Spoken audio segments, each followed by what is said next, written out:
Hey guys, welcome back. If you're new here, my name is Debbie, and today I'm so excited to share to all of you guys the new pomade from Benefit.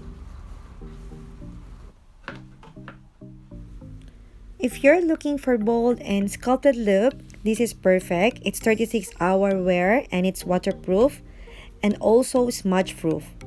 And additional info for that, it lasts for 6 months. So I choose this 3.5 neutral medium brown for my eyebrow tutorial today.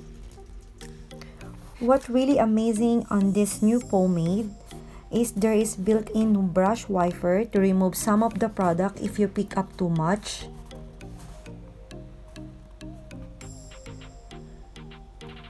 Now I'm gonna use this angle brush.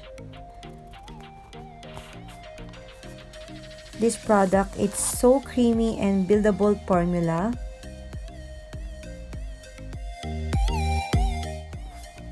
I'm gonna swatch a little bit here to show you how pigmented the product is.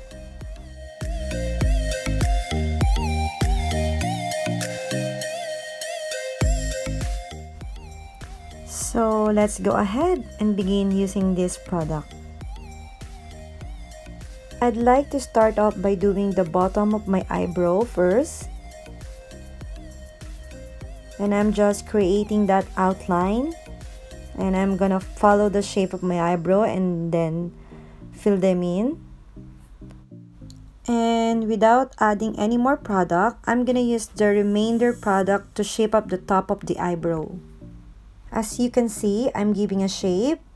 And I'm also creating the illusion that it's just so much fuller. And I really love the color as well. It matched my hair. Now I'm gonna do the same on my other eyebrow. If you guys wanna know more tutorial for eyebrow, I have another video for that. I'm gonna put the link above.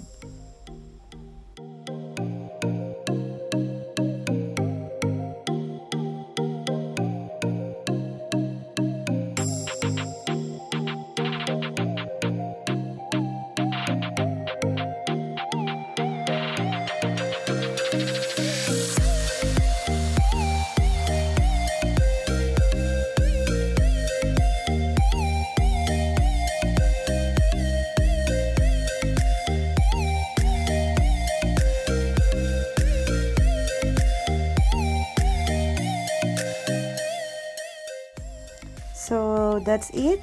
I'm pretty happy how it turns out. I hope you enjoyed this little tutorial using this new pomade from Benefit. Thank you for watching guys. See you on my next one. Bye.